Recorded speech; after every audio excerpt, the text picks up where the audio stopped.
আসসালামু আলাইকুম। আজকে দেখাবো যে বোরাই 28 এর একটি হ্যামার ড্রিল এর যে কার্বন থাকে এর কার্বন নষ্ট হয়ে গেলে বা ক্ষয় হয়ে গেলে কিভাবে চেঞ্জ করতে হবে। তো হ্যামার ড্রিলের যে কার্বন লাগানো থাকে সেই কার্বনগুলো লাগানো বা খোলা করা একটু কঠিন বা একটু জটিল, সাধারণ গ্রাইন্ডার বা ড্রিল মেশিনের মতো না। যেমন দেখতে পাচ্ছেন আমি খুলে নিয়েছি এবং এটার যে মেকানিক্যাল অংশটি দেখতে পাচ্ছেন এটা হচ্ছে সুইচ। তো এই সুইচের প্রথমে এই কানেকশনগুলো খুলে নেব। দেখুন M2 যে তারটি রয়েছে সেই M2 তার এখানে গিয়েছে। তো আমি মার্ক করে নিয়েছি তারগুলো খোলার আগে। এবার আমি তারগুলো সবগুলো খুলে নেব এবং খুলে নেবার পর এর যে ভিতরে মেকানিক্যাল অংশটি আছে সেটি খুলবো। তারপর কার্বন চেঞ্জ করবে। এখানে সহজে কার্বন চেঞ্জ করা যায় না। এই সকল ড্রিলগুলো যেগুলো আছে বোরাইয়ের বা হ্যামার ড্রিল সেগুলো রিভার্স ফরওয়ার্ডের একটা ব্যবস্থা করা থাকে, সেজন্য এগুলো একটু জটিল। আমি সুইচ এবং তারের অংশটুকু খুলে ফেলেছি সম্পূর্ণ। এবার যে মেকানিক্যাল অংশটুকু আছে কার্বন কিন্তু এখানে লাগানো থাকে, যেখানে রিভার্স ফরওয়ার্ডের সুইচ থাকে সেখানে কার্বন লাগানো থাকে। কার্বনটা ভিতরে সহজে খোলানো যায় না। দেখুন এইখানে হচ্ছে কার্বন দেওয়া রয়েছে এবং এখানে যে একটি ক্লিপ আছে স্প্রিংয়ের, ওই ক্লিপ দিয়ে লাগানো রয়েছে এবং এখানে কার্বন বের করার কোনো ব্যবস্থা নেই যে আপনি বাইরে থেকে কার্বনটি খুলে নতুন একটি কার্বন লাগিয়ে দেবেন, সেরকম কোনো ব্যবস্থা নেই। সুতরাং প্রথমে এই যে মেকানিক্যাল অংশটি আছে রিভার্স ফরওয়ার্ডের সুইচটি, সেই সুইচটি খুলতে হবে। তো খোলার জন্য আমি প্রথমে দেখাচ্ছি। প্রথমে এই সুইচটিকে মাঝামাঝিতে নিয়ে আসুন। এখন রিভার্সে আছে, এবার হচ্ছে ফরওয়ার্ডে চলে গেল। তো রিভার্স এবং ফরওয়ার্ডের মাঝামাঝিতে সুইচটিকে নিয়ে আসতে হবে। দেখুন ঠিক এই মাঝামাঝিতে এখানে যে নাটের সেকশন আছে, স্ক্রু সেকশন, সেই সেকশনের মাঝামাঝিতে নিয়ে আসতে হবে এবং নিয়ে আসার পর আস্তে আস্তে করে এটিকে বের করতে হবে এবং এক টানে সম্পূর্ণ বের করা লাগবে না, কারণ এক টানে সম্পূর্ণ বের করলে কার্বনটি ভেঙে যাবে। তো কিছুটা অংশ বের করতে হবে, যেন আপনি যে এখানে যে স্প্রিংটি দেখতে পাচ্ছেন সেই স্প্রিংটি সরানোর মতো একটি বাইরে বের করতে হবে। নিচে দেখুন কার্বন, সেই কার্বনটা যদি আপনি এই সুইচটিকে টেনে বের করতে যান তো কার্বনটি ভেঙে যাবে।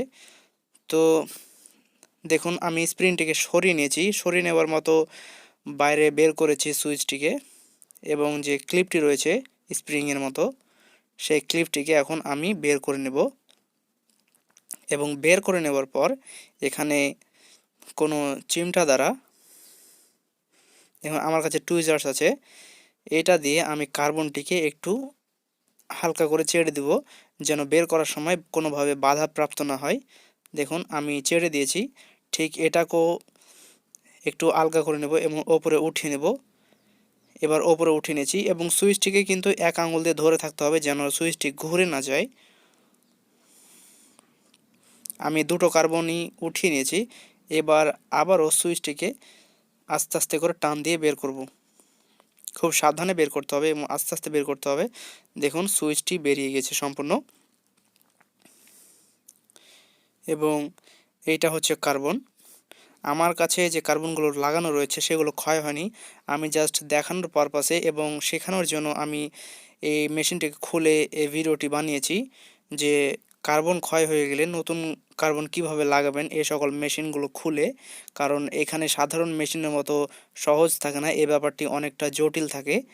আমার কাছে কার্বন যেহেতু ভালো, আমি আবারও পুনরায় কার্বনগুলো ফিটিং করে দেখাবো, কারণ এগুলো ভালো কার্বন। আমি জাস্ট খুলে দেখালাম প্রসেসটা কিভাবে করবেন।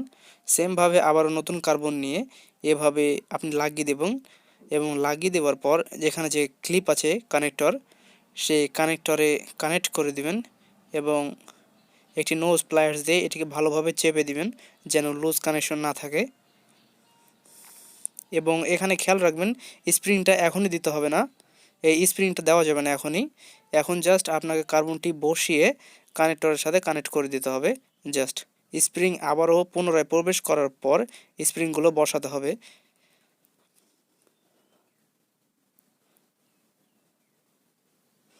দেখুন আমি বসিয়ে নিয়েছি। এবার আবারও আমি এটিকে ফিটিং করব, ঠিক সেমভাবে কার্বনগুলো ফিটিং করবেন এখানে কার্বন দেখুন তল দিকে যেন কার্বনগুলো বেরিয়ে না আসতে পারে, না হলে কার্বনটি মেশিন সুইচটি প্রবেশ করাতে পারবে না। এখানে যে দুটো স্প্রিং রয়েছে, এই যে দেখুন এটি হচ্ছে একটি স্প্রিং, এটিকে সোজা রাখতে হবে এবং এই স্প্রিংটিকেও সোজা রাখতে হবে। সোজা রাখার পর এটিকে আবারও সোজা করে আস্তে আস্তে করে চেপে দিতে হবে এবং বসাতে হবে, এবং পুনরায় সম্পূর্ণ বসানো যাবে না, অর্ধেক বসিয়ে দেওয়ার পর তারপর স্প্রিংটিকে আমি বসাবো। দেখুন আমি সম্পূর্ণ বসিয়ে দিয়েছি, একটু চাড়বো এবং চাড়ার পর আমি আবারও স্প্রিংটিকে কার্বনের সাথে লাগিয়ে দেব।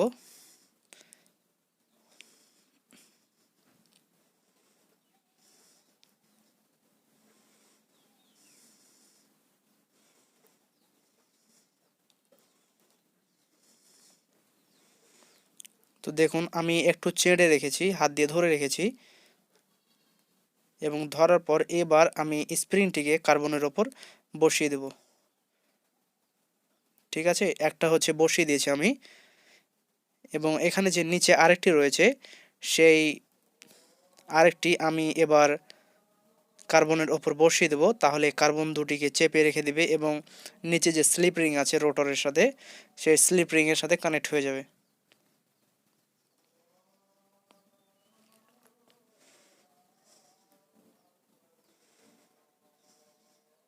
এটা একটু ঝামেলার কাজ, আপনারা ধীরে সুস্থে করবেন, যেন তাড়াহুড়ো করবেন না, কারণ মেকানিক্যাল পার্ট অংশ এখানে।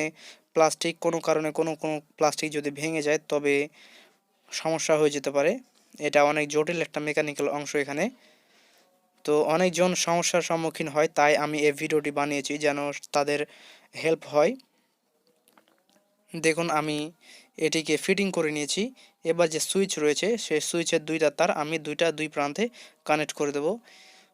এটা যেমন M2 তার, M2 কানেক্টরের তার যেটি সেটি M2 পয়েন্টে চলে যাবে। এটা M1 পয়েন্টেও দেওয়া যেতে পারে, কারণ এখানে ইনপুট আউটপুট কোনো ফ্যাক্ট না, সোজা বা উল্টা কোনো করে দিলেও সমস্যা নেই। তো যেটা যেভাবে প্রথমে তো ছিল সেটা সেইভাবে আমি লাগিয়ে দিলাম।